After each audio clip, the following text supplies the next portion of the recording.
Hey, you're on the Bible Forum. We're here every Sunday night, 8 to 10 p.m. Eastern. Would love for you to join us here live, get in the chat room, see what other folks are talking about. We were all talking about Charlottesville this week. What did you see? What did you learn?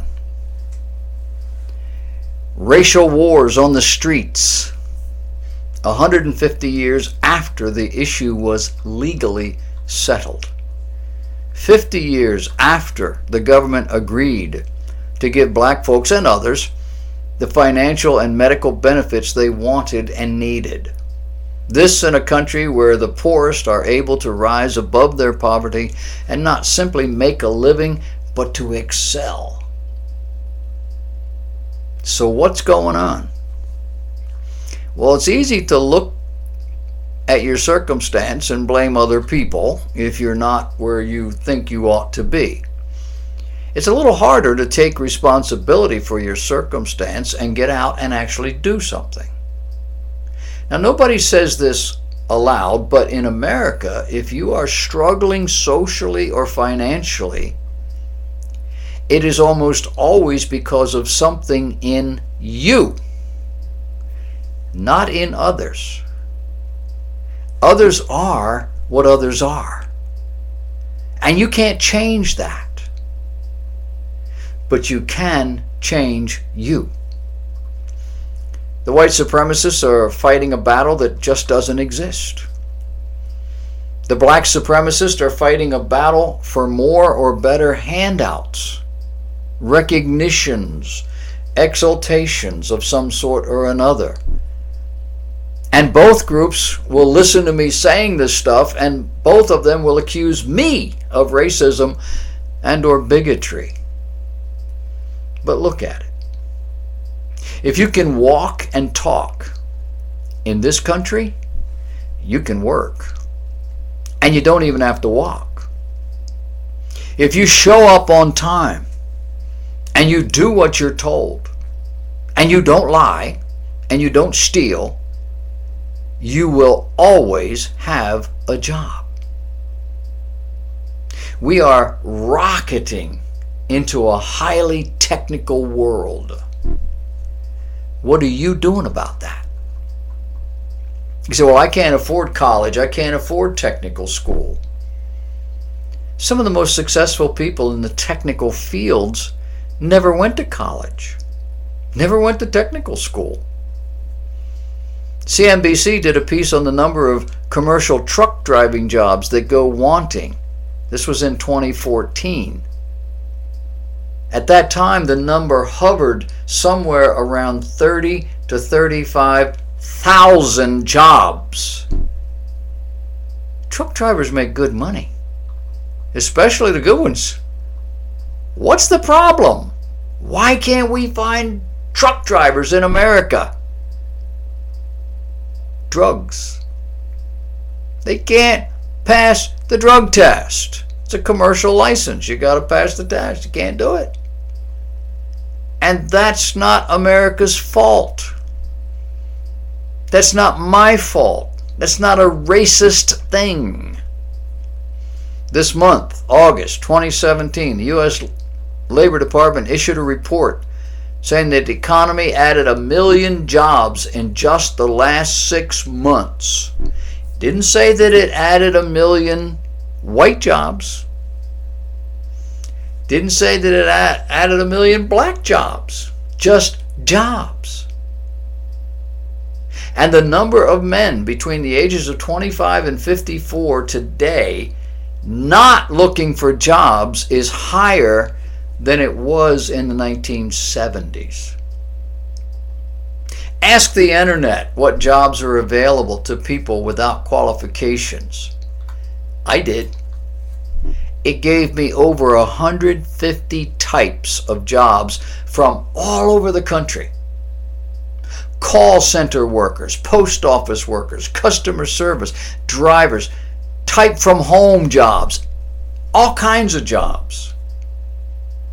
Some people volunteer at places And when volunteering, they demonstrate that they have qualities, and some of them actually get hired.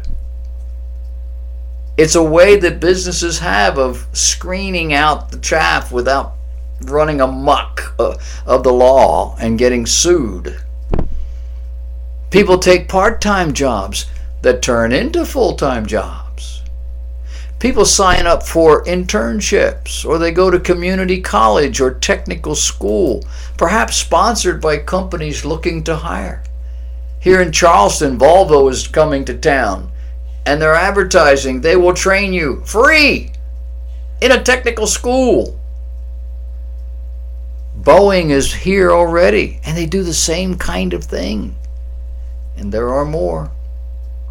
The point is, jobs don't simply pop up in your living room while you're watching a soap opera or listening to country music or hip-hop. The people who had time to assemble in Charlottesville, Virginia last weekend were probably not working a full-time job unless they lived in the area. But even at that, what about all the chores around the house that can only be done on the weekends? The food shopping, the lawn, the painting, the car repairs, whatever it might be. But we looked at those pictures and we didn't think we were looking at family men and family women. These were not people wanting to make their world better by the hard work, elbow grease. You know, their world, the world their children are going to grow up in, the world their children are probably growing up in right now at home. Who has time to go stand on a downtown street corner for hours, knowing full well that nothing good, nothing safe is going to happen here? Anytime you go someplace where you see police officers in riot gear, this ain't going to turn out well. There's probably going to be a fight, or at least a verbal altercation. One person is going to flip out and another's going to try to run over you with their car. If you go to something like this and you don't expect that, that's your problem. Did you see these people? Most of them were over 20 years of age. These were not children. Some were in their 40s. And it begs the question, do they not have a life? Oh, wait a minute. This is their life. Causes are their life.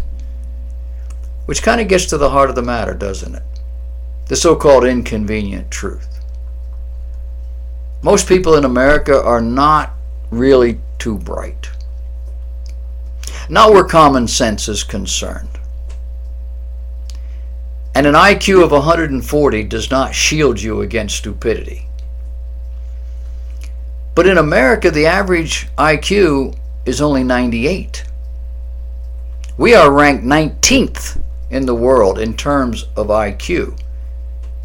That's just a little above halfway. We are tied with Australia, Denmark, France, Norway, and Mongolia. 98. This means a significant number are well below that number, below that threshold. Is the picture starting to get clearer to you? Add to that the dysfunction of the average family, with both parents working, nobody watching the store, as it were. Nobody at home to imprint upon those children, sending them off to kennels for the first 2, 3, 4 years of their life. Let somebody else impose upon them their value systems. The influence of television and internet, music videos, iPhones, the list goes on. No adult actually paying attention to their child's attitudes and so forth when they are home. Most families not in any form of church, let alone in a good church. Social involvement that usually includes drugs or alcohol. No training in decent living, character, social skills, and the like.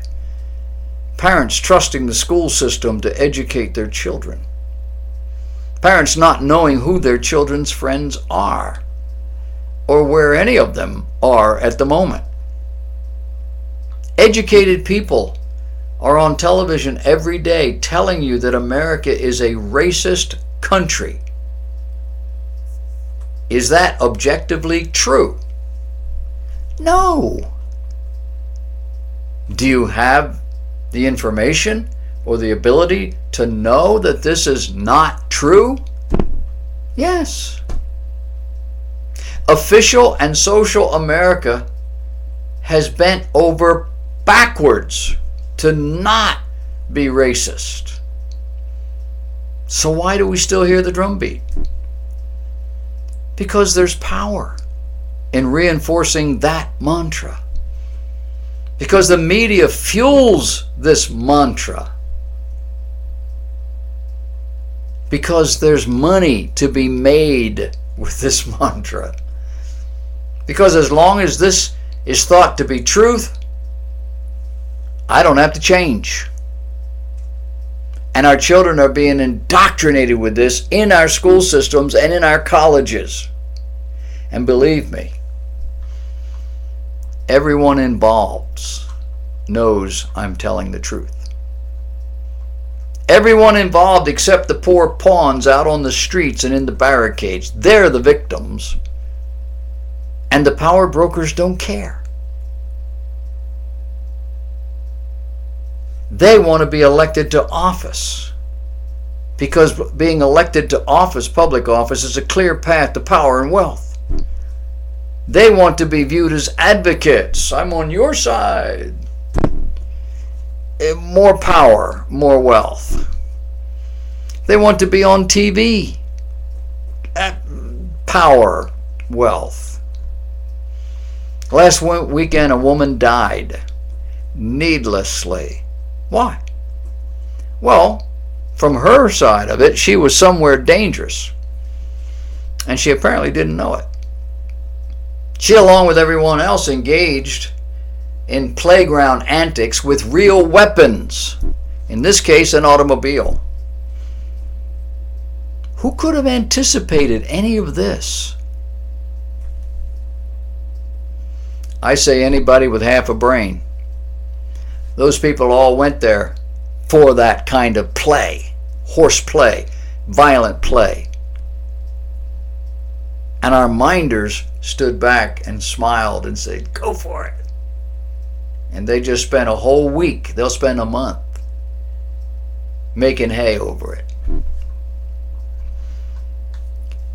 You're going out there against neo-Nazi skinhead Klansmen. There were no children at this rally. Only adults who have been thoroughly indoctrinated versus educated in their own narrow views on both sides. Why would you venture into a street unless you wanted to confront the marchers? It's called activism. It's not very smart. It's a spontaneous, emotional response.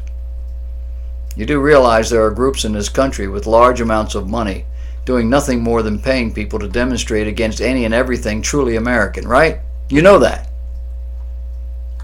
How do statues of 19th century men interfere with your life? Most people aren't even aware that they exist.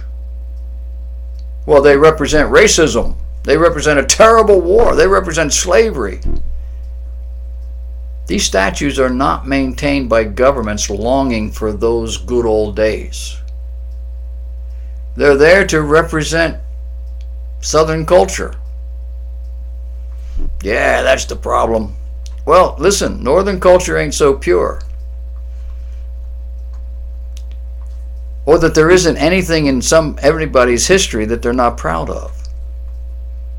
If I were a black man in the 21st century, I doubt I would be proud of the current crop of popular black leaders, or any one of those so-called artists who go around shooting one another. Think about the civil rights movement in the 50s and 60s. A peaceful march or a sit-in, a willingness to be brutalized without returning evil for evil. And it worked. The culture, meaning the leadership, couldn't maintain their brutality in the face of a Martin Luther King Jr. The nation wouldn't tolerate it. And these people, following the Martin Luther King Jr. model are the ones doing the brutalizing. They're pretty much all Democrats. You starting to get the point? It's time for Americans to start accepting personal responsibility for what's right in front of them, their life, their livelihood, their family, their soul. And stop trying to right every wrong with a mob. You want to save lives? Then stop that nonsense and begin to do it right. Prove to our leaders that they're wrong. We're not sheep to be manipulated. We're people. We can think, we can reason, we can respond. And we have needs, hopes. What we need right now is your help, not your rhetoric.